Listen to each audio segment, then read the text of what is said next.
আসসালামু আলাইকুম। প্রশ্ন উত্তর পর্বে আজকের আলোচনার বিষয় হচ্ছে বিশ্রাম বা আহারের সময় না দিলে একজন শ্রমিক একটানা কত ঘন্টা কাজ করে।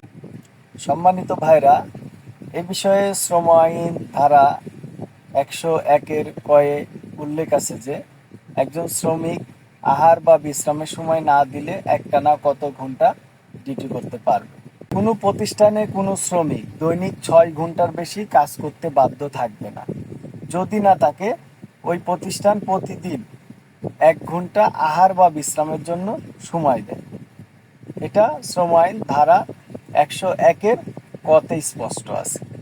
এবং শ্রম আইন ক্ষয়ে এই বিষয়েও আলোচনা আছে যে প্রতিদিন 5 ঘন্টার অধিক কেউ ডিউটি করতে পারবে না, যদি সে প্রতিদিন আপনার আধা ঘন্টা আর কি যদি কর্মবিরতি না দেয়। এবং ঘতে যে উল্লেখ আছে শ্রম আইন 101-এর ঘতে আছে যে প্রতিদিন কেউ 8 ঘন্টা মানে একটানা ডিউটি করতে বাধ্য থাকবে না, যদি না তাকে শ্রম আইন 101-এর ক অনুযায়ী প্রতিদিন 1 ঘন্টা তাকে বিশ্রাম বা আহারের জন্য সময় দেয়, কিংবা প্রতিদিন আধা ঘন্টা করে 2বার খ অনুযায়ী তাকে সময় যদি না দেয়।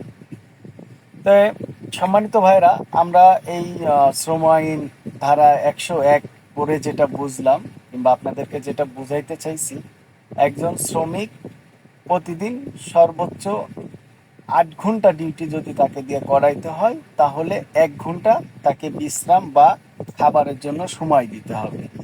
আর না হলে তাকে 6 ঘন্টার অধিক কোনো মতন ডিউটি করানো যাবে না।